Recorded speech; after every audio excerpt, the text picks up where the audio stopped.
Good morning, everybody. I am thrilled to be here at the center of the Bronx, by the Borough Hall, by Yankee Stadium. This is it if you're coming to the Boogie Down. We are in the center, right? Jano in the Boogie Down. That's right, Jano. So I'm Jano Lieber. I'm the acting chair and CEO of the MTA. And I'm thrilled to be here with our team, the leader of our New York City Transit team, Craig Cipriano, but also with my dear friend and partner, Borough President Diaz, and I'm being premature, but I'm going to say it anyway, the next Bronx Borough President, Council Member Vanessa Gibson. We're also joined by Assemblymember Kenny Burgos. Where's Kenny? Thank you for being here. Assemblymember Michael Benedetto. Where are you, sir? There you go. We're going to also hear from a couple of the advocates, Lynette Wright, who is part of our MTA ad hoc committee from Co-op City. I also want to recognize Bronx Borough Commissioner Lopez,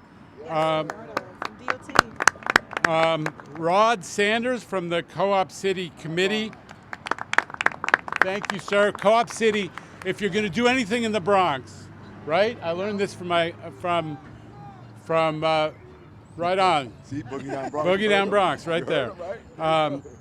But when you're doing something important in the Bronx, you got to talk to Co-op, and we're glad to have your partnership. We got Bradley Bashirs from the PCAC, who is our Permanent Citizens Advisory Committee. They're important partners, and Liam Blank from the Tri-State Transportation Campaign. Liam, are you with us? Yes, right there. Thank you. Tri-State.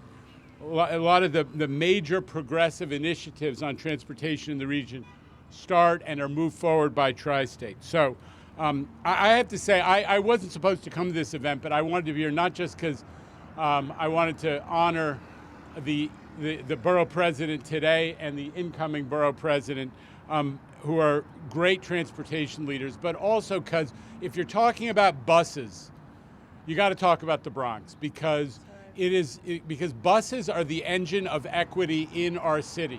It is disproportionately seniors and people with disabilities and kids and people going to school and people who live in neighborhoods that don't have perfect proximity to the subway that use the bus. And they depend on the bus to get to school, to get to job opportunities, to get to health care. And buses are the engine of equity. We have to create a better bus system. We have to make sure that people can get on the bus and get somewhere that they're trying to go in a reasonable time frame. So that is why one of the first things that I did when I moved into this new role was to call up New York City DOT and say, let's get started. We're going to double the number of bus lanes. We're going to double the busways. We're going to start to do camera enforcement in a serious way so that buses can move. And I'm sorry, Fresh Direct. I'm sorry, UPS. I'm sorry, FedEx. I know you love to pay the tickets and it's part of your business model, but we're just not going to play that anymore. We're going to make sure that the buses are moving quickly, people can rely on them, and we got to get that done. It is a matter of equity. So we've done that. But today we come together to issue a call to action to our Bronx bus customers. Make your voices heard about the proposed, and it is a proposal, but it is also something we've worked on with Bronx leadership and Bronx advocacy groups. The final plan to reimagine bus service in the borough. This has literally been years in the making, since long before the pandemic. So members of the public are invited to speak at a virtual public meeting on Tuesday, November 9th, about this proposed final Bronx bus network redesign plan, and we want to hear your thoughts. So I'm just going to jump ahead. The ultimate goal here is to deliver a bus system that best serves the riders, and as I said, we need a great bus system for the Bronx to thrive. The Bronx is on the move. Anyone who hasn't noticed this has not been paying attention. The Bronx is moving. There's jobs, there's economic activity, there are great things happening in the Bronx. We have a once-in-the-generation opportunity to give New Yorkers the bus service they need. Buses are better for the environment, gets people out of cars and onto transit, makes the roads less crowded so that paratransit vehicles and buses can move around. So please join us on November 9th to visit the project, and visit the project website to learn more about this incredibly important initiative. So with that, let me turn it over to Craig Cipriano, Acting President of New York City Transit. Craig. Thank you, Jano. I'd just like, before I say my remarks, to recognize two other people. We have Frank Anacaro, Acting Head of Buses, and Lynette Wright from Co-op City. Thank you very much. So we're all excited to be here to celebrate the relaunch of the implementation of the Bronx Bus Network Redesigned Local Plan.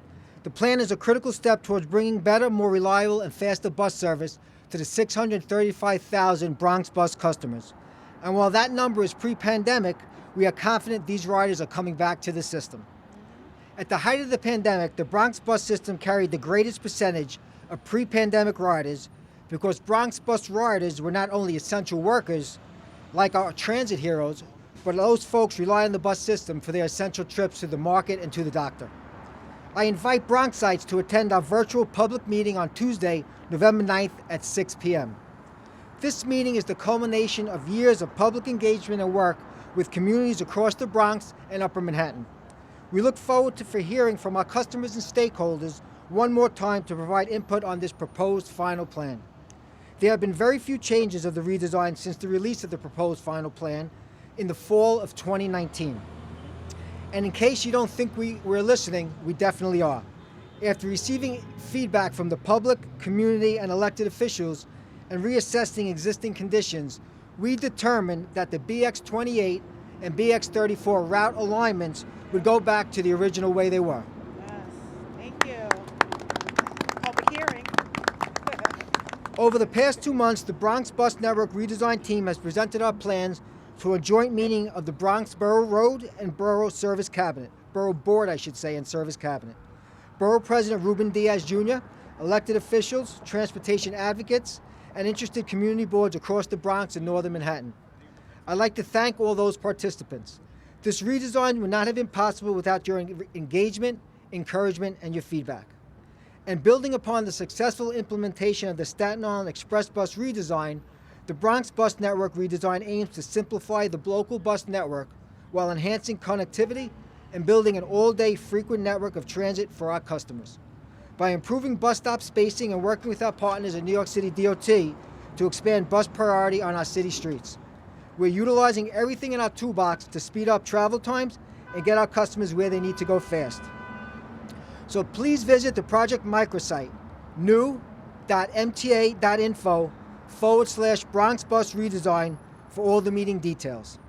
We strongly encourage folks to check our website and the bus route profiles to see how this customer community-driven plan will improve bus service for our Bronx bus riders. And again, the goal of the redesign is to shorten travel times and improve the reliability of bus service for our customers. So thank you again to all our partners across the city, colleagues at New York City Transit, and the public for their invaluable feedback and commitment. Thank you there. We look forward to hearing from you on November 9th. And now I'd like to turn it over to Borough President Diaz. Thank you. Thank you. Thank you. Good morning, everyone. And I know that Jano is over there doing an interview, but I want to say this about Jano. We have become friends, and that friendship has been based on trust. Yes, we're talking about the bus redesign plan, and I want to thank Jano and the whole team. But Jano's been here with us when we've been talking about the 4 Metro North stations, making sure that we get them fully funded.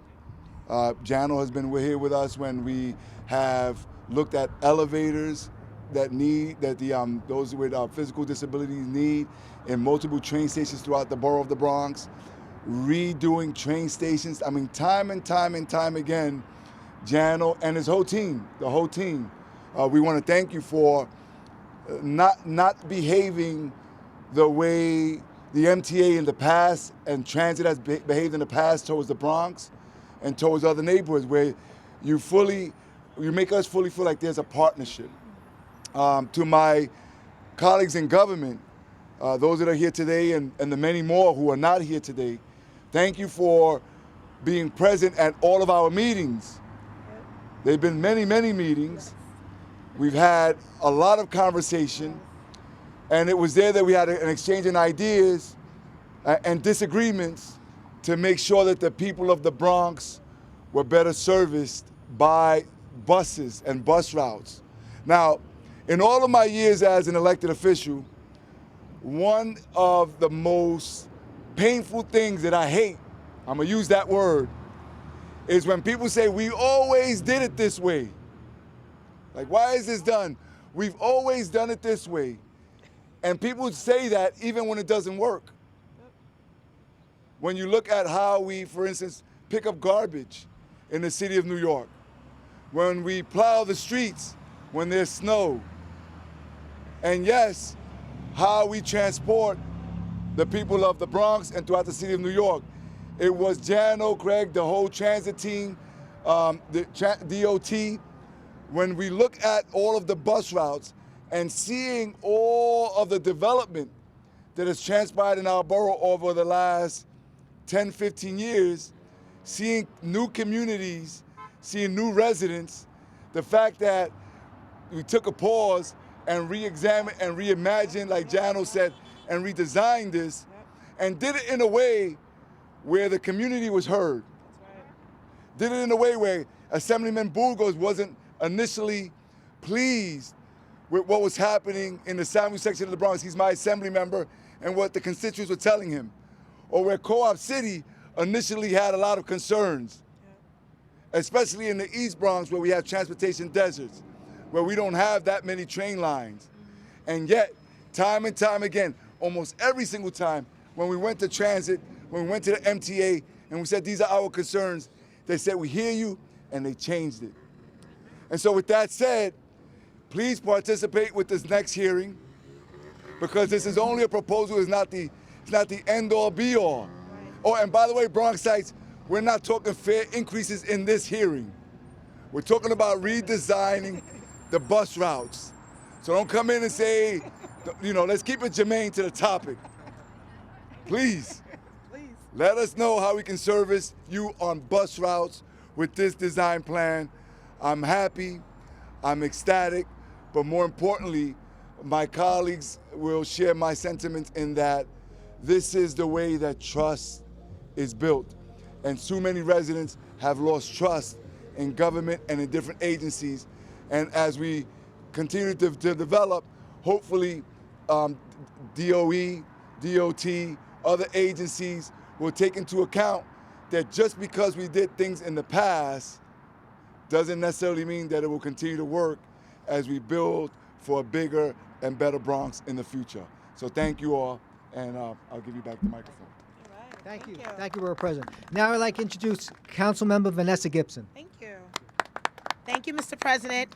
Good morning, everyone. Good morning. It's an honor and a privilege to be here. I am Councilmember Vanessa Gibson. I represent District 16 here in the Boogie Down Bronx, and I am the Democratic nominee for Bronx Borough President.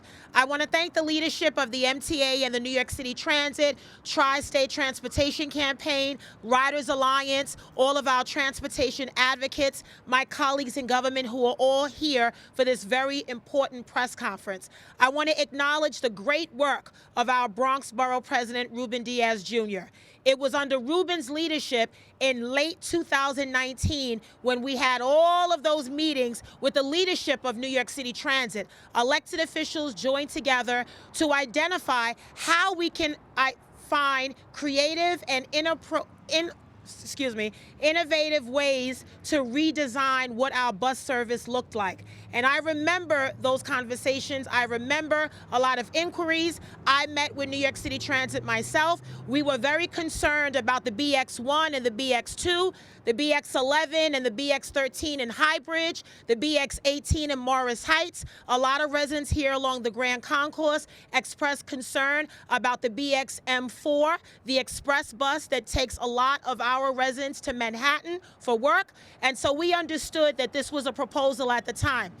And within that time frame, we talked about bus stop gapping. We talked about increasing dedicated bus lanes. We were able to transform Edward L. Grant Highway with Commissioner Navarro Lopez and DOT last year and create a dedicated bus lane that goes across the Washington Bridge into northern Manhattan, because we realize that for us in the Bronx, bus service can be improved, it can be more efficient and more effective for all riders here in the Bronx.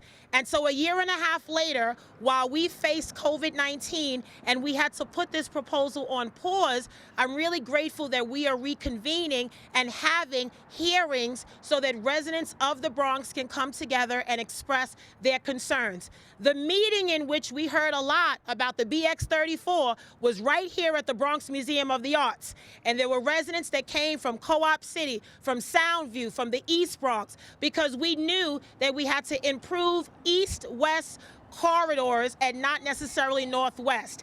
And so this area of our district has a lot of transit. We have the subway service, the number 4 line, we have the B and D line along the Grand Concourse, but we know we need to increase bus service. In order for commuters to get on our buses, we need to make it accessible and convenient and affordable. So I'm grateful that there are no fare increases that are in this proposal, but we need Bronxites to come out on November 9th to express your concerns about how we can improve our bus service. This is a huge part of our transportation hub. It's an economic engine. It is what drives this city and this borough, and it is what allows us to get to and from various parts of our borough and the city of New York. And so I'm grateful to the MTA. I'm grateful to the New York City Transit. I'm grateful to all of my colleagues in government that recognize that by us working together, we can improve bus service. This is about the future. This is about expanding opportunities like Metro North. This is about making sure that mass transit is accessible to everyone. And I'm particularly pleased that many of our subway stations, like Parkchester, like 170, like 149, are going to get elevators. ADA compliance is so important. My project at 170 in Jerome is almost done, $39 million, and we are getting 3 elevators at 170 in Jerome. And I see it every day, and I am so proud. I get excited about elevators because I realize for people with disabilities and our older adults, they need to get around. And so this is something that is long overdue. So I commend each and every one of you to all of our partners at the MTA, at City Transit, at Tri-State, at Transportation Alternatives, every advocacy group. Thank you for being powerful voices in this conversation so that at the end of the day, we can improve bus service for every resident and every family here in the Bronx. Thank you, everyone. Thank you, Council Member. Now we'd like to hear from Assembly Member Kenny Burgos. Good morning. Thank you. When we talk about transit in New York City and in the Bronx, I often share the story of my commute in high school. Living in Soundview and going to high school in Bedford Park is an hour-and-a-half commute by bus. It's an hour-and-a-half by bus and train. And it always frustrated me to think, why does it take so long for me to commute in my own borough? Why can't I get to Midtown Manhattan from Soundview much faster than within our own borough of the Bronx? And I want to really thank Borough President Ruben Diaz Jr. for taking that fight and saying we need to fix the buses in this borough. We need to make it so that Bronxites can commute throughout this city, throughout their borough, visit loved ones, go to health appointments, go to school without the impediment of an hour-and-a-half commute. Yeah. And then when we had this Bronx Bus Redesign Network, as he alluded to, we had the plan roll out and everything wasn't perfect. But what I thank New York City Transit, MTA, and DOT is that they listened. We know very well that numbers and data can be helpful in planning, but that's not always the most accurate thing you can do. There's nothing more accurate than community input, because no one knows these streets and these neighborhoods better than the people that live in them. The data is only one picture. So when we had this plan roll out, it wasn't perfect. We spoke and they fixed it. And that is saying a lot, and I applaud them and I thank them for their partnership. That's how we're gonna have the Bronx be an entirely new borough. That's how the buses are going to work so much better for these people in this neighborhood. So I thank them all. I thank you for having me here today, and I'm looking forward to a much more prosperous Bronx bus redesign. Thank you. Thank you, Assemblymember. Now we'd like to hear from Assemblymember Michael Benedetto. Clean up. What a beautiful day here, huh? A friend of mine calls this a Simpson sky with the beautiful clouds and the bright blue, and it's shining on the Bronx. This is beautiful. You know, there's a large swath of my district that is challenged transportation-wise. You need buses to get to the trains. Throgs Neck, Co-op City, and the bus redesign plan came out, and they weren't too enamored with it, okay? But in a perfect example of government actually working, the people at Transit listened to us. Underneath the leadership of our borough president, we all came together and we expressed what we thought was wrong, and the MTA listened. I mean, Crazy concept. people, I mean, they're coming by in their cars and they're yelling at us. They don't know what's going on. They just figure government must be bad. It's not. It actually worked for the people.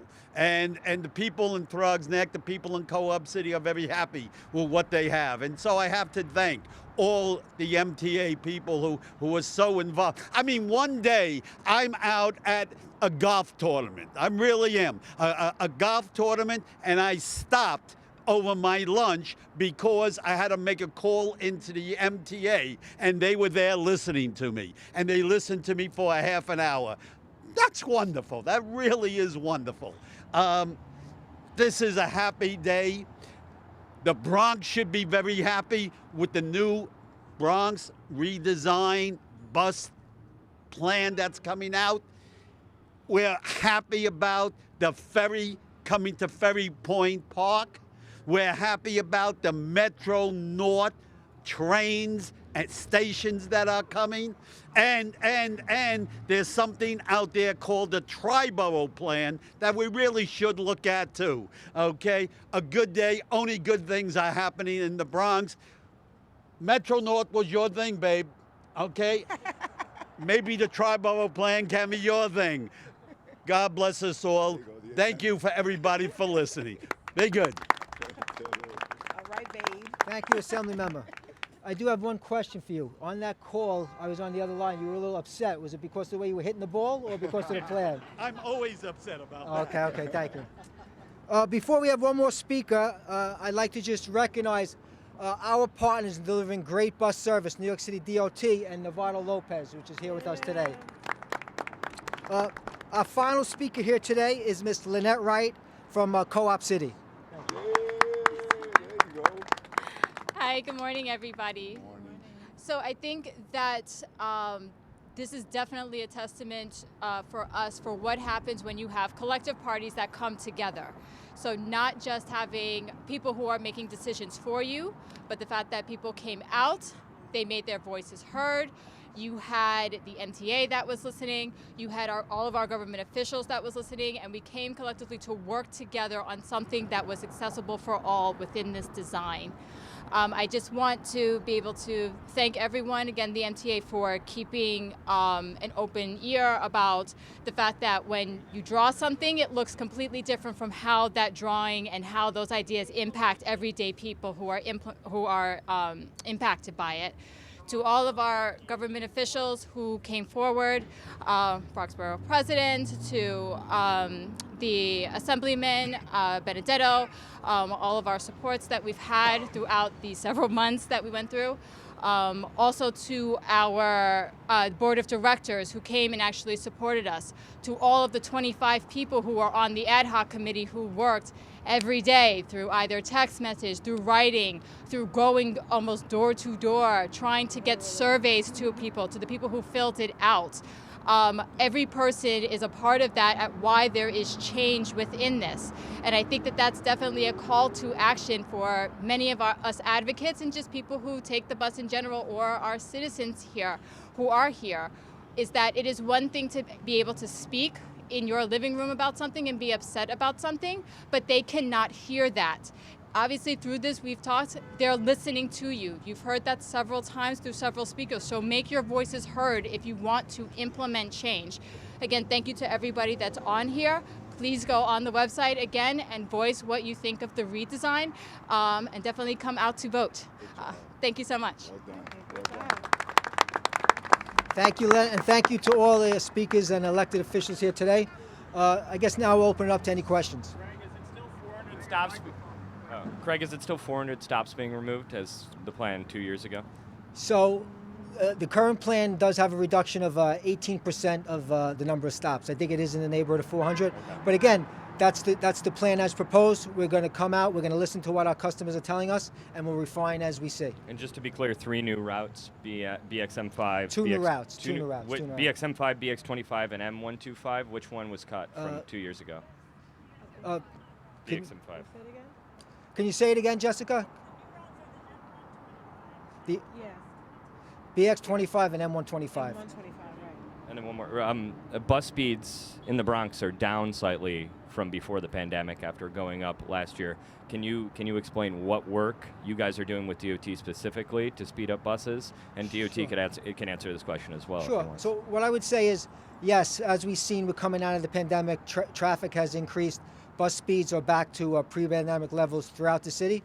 But what I would say is that what we need to do, and we've come out with a joint statement just a few weeks ago, is put in well-enforced bus lanes, busways, camera enforced both on the streets and on board our buses. Again, it's all about giving our bus customers the priority that they need to move across, our city streets. For any specific, I don't know, Vada, if you want to add anything. Sure. Sure. Thank you very much. We're currently in the process of installing a dedicated bus lane on Story Avenue in the Soundview section of the Bronx. And in the West Bronx, not too far away from here, we're installing a dedicated bus lane on University Avenue. So those are going to be 2 important projects which will help speed up buses for Bronxites. And then I'm hoping that 2022 will be a very exciting year as we bring several more dedicated bus lane projects online in the Bronx, especially to address the council member's point about east-west connections. Those are very important, and we're going to be looking at a couple of routes in the Bronx. Yeah. Hey, Craig, how you doing? Hi, Kevin. I wanted to kind of get just some quick clarification. Do you have a budget for this redesign and a rough timeline when the routes will be in place, the new routes? Yeah, so, we're not looking at it in terms of budget. We're really looking at it in terms of what can we do to improve bus service in the Bronx. So we came forth, I think like we just said, we added 2 new routes to the Bronx. I think we went from 46 routes to 48 routes. We straightened out those routes, many of the routes in the Bronx, so that we could get to where we want to go faster. And we're also increasing frequencies on many of those high ridership routes. And I think you'll see that on the microsite. But I guess when will the changes start to take effect, or when do you hope them to take effect? So summer of 22 is when we're planning implementation. Okay, and then my other question, a little bit bigger picture with the buses. Before the pandemic, all these redesigns kind of ran along at the same time. Why is that not happening now? Why do some boroughs have to wait until 2026 to see any of these changes come? No, so just to be clear, they are happening now. So our first implementation post-pandemic is the Bronx because we've had the most work there, but we've also restarted in the Queens and in Brooklyn, and then we'll be moving on to Manhattan and the other boroughs. And then one last question, when can we see Aldor boarding on the buses? That would help bring a lot of riders back, or at least make their ride easier. Sure. It's a very simple step. I know MTA is looking at enforcement and that kind of stuff, but it could just be a very simple way to make a bus ride easier for a lot of people. So we're committed to Aldor boarding with the full implementation of Omni, but we know that our customers want us to speed that up, and we recognize that we need to do everything we can to speed up our bus system. So we just came out with a goal in 2022 of no less than 10 routes, which we're going to test Aldor boarding on. It's going to be a mix of different routes. Some of them have wider stop spacing, shorter stop spacing. Some routes have more coins on bus, less coins on bus. A lot of it has to do with, customers still have to pay with coins on bus, and to what extent Aldor boarding will speed up those routes when we're still having customers that need to use the front door. But we're still committed to Aldor boarding. Don't get mad if the Bronx leadership is more efficient than other boroughs' leadership. Thank you.